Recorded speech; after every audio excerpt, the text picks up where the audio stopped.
And just like that, it's time for our main event of the evening, UFC Paris, and it is Ciryl Gane out of France taking on Serghei Spivac, Moldova's own. An awesome fight. Striker versus grappler. Spivac cutting his teeth over in Europe, and you had Ciryl Gane doing the damn thing over TKO in Quebec, winning the title over there, and at 4-0 coming into the UFC, eventually capturing the UFC's interim heavyweight championship. But when we look at a fight like this, you know exactly where people are going to go with it, Matt. Serghei Spivac, his last string of wins, he's looked invincible. He beats Derek Lewis. He's able to go out there, pour the pressure on. He's getting wins over Augusto Sakai and Greg Hardy as well. And for Ciryl Gane, 1-2 in his last 3 fights, getting out-grappled by his former teammate, Francis Ngannou. And for John Jones, he was able to mix it up, lock the hands, get it down, and the strangest of guillotine finish where the commentary team didn't even know it was over. So when you do look at a fight like this, I know people are going to boil it down to its simplest form of grappler versus striker.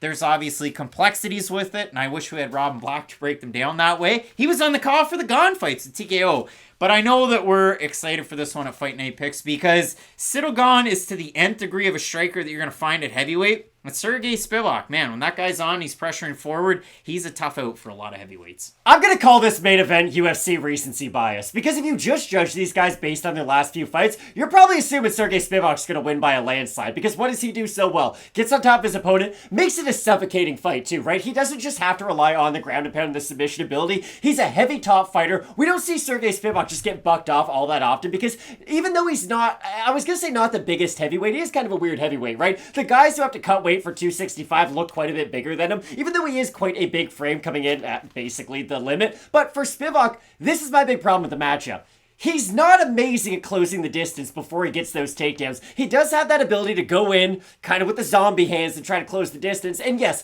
has Ciryl Gane get out-grappled? Yes, he has. Let's break down who he got out-grappled by. Arguably the greatest fighter to ever step into a cage, John Bones Jones. I don't care what you feel about him personally, that's just how good he is. And Francis Ngannou, arguably the strongest fighter we've ever seen. And if you can name me another fighter you would rather face less than Francis, please do, because I can't think of one. Maybe John Jones, the other guy. Emperor.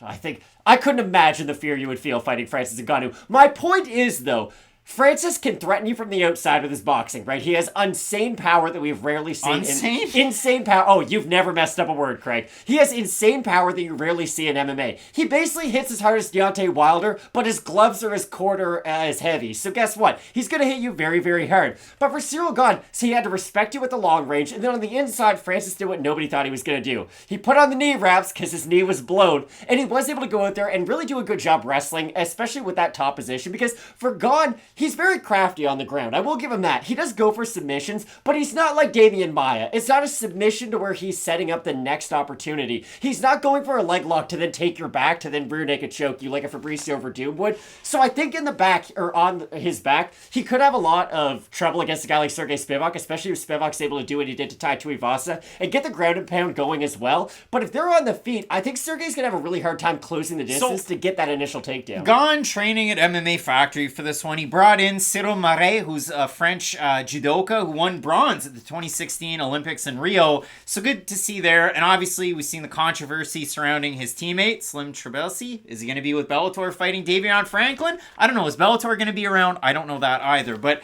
for Ciryl Gane, I mean, you're getting ready with guys like Alain Baudot and Nasruddin Imavov. Maybe they're going to wrestle.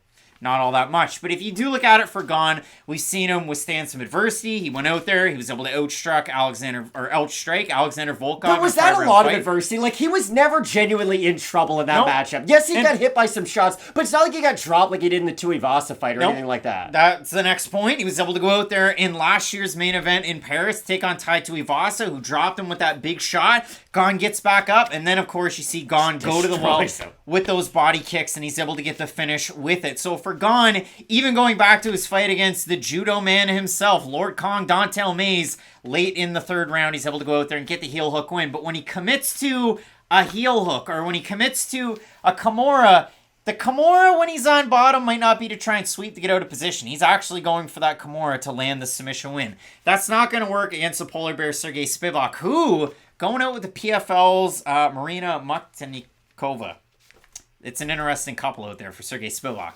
The trouble I have with Spivac in this fight, though, as good of a grappler as he can be, I go back and think, okay, remember that time he took on a really big boxer and Carlos Felipe, and he was able to hold him down and land a lot of shots? That was good for Spivac. Remember his debut against Walt Harris on short notice? I remember it. It was in Canada. It was on the Iaquinta Cowboy card. Walt Harris walks down Serghei Spivac like he's Khalil Roundtree, lands the knees in the clinch. 2 big knees and a big shot. It was straight up disrespectful. And Spivac's dropped in the first minute of that fight and finished. Remember Serghei Spivac against Tom Aspinall? Aspinall walks him down in southpaw like Walt Harris was. And then he switches over to orthodox, does the exact same thing. Took him a little bit longer, but Aspinall's getting the finish against Serghei Spivac. Spivac's good when he's moving forward to land the takedown, but when you crowd him and he's moving backwards, he's a completely different fighter. Now, Spivac's gotten a lot better at Extreme Couture. He's trained with some of the best in the world, including Francis Ngannou, who was able to get it done against Ciryl Gane. He's been able to train against, or at least take pictures with, John Jones. So cool to see there for Spivac. But Spivac, when he gets it down to the mat, whether you're, I don't know, pick any of the names that Spivac's been able to beat outside of the top 15 and into it. Pick Augusto Sakai when he's moving forward and landing the good shots. It's been years since we've seen that. Jared Vandera, who recently got knocked down at 205, or knocked out at 205. The 58-year-old Alexei Oleinik, where Spivac looked really good with his hands. He's not going to have the same success against Gane. So Gane is favored in this matchup. We threw it out to you guys in the YouTube community tab. Forget about Tapology. 65% going with Ciryl Gane in this one. Guys, 1,800 votes already on that one. And the poll dropped a day ago.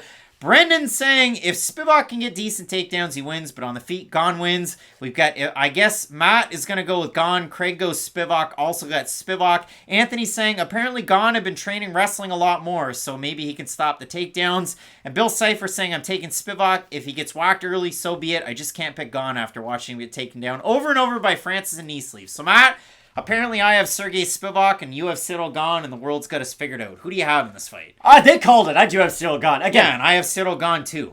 The big issue I have in this matchup is Serghei Spivac doesn't do a ton of kicking, which I think he would have to do to close the distance, or at least get the respect of Gane at distance. Because if they are in the middle of the cage, which every single round starts that way, Gane does a great job moving backwards and keeping his back off the cage for the most part. Now, yes, John Jones is able to crowd him, get him into that awkward position, and pull the guillotine on him, but that's John Jones. I don't think Serghei Spivac and John Jones are very similar fighters. Now, you did use the word invincible to describe Serghei Spivac to start this. I never thought we'd hear his name and the term invincible in the same sentence, but he has looked really good as of late, and I understand if you do pick Serghei Spivac. All of his strikes just so happen to fall into what Ciryl Gane doesn't do all that well. It's just, I think his ability to close the distance is just slightly lacking from where it has to be for him to be able to accentuate those strikes. So that's a very long-winded way of saying I do have Ciryl Gane in this matchup, but he needs this win. If he loses this matchup, then all of the shine of Ciryl Gane is gone. Like, you're not going to still be that same guy that everybody fears, that plus athlete who moves outside so well, who kind of fights like a middleweight in the heavyweight division. That's what makes Ciryl Gane so entertaining and so unique. It's because he's not all of the things that a traditional heavyweight is.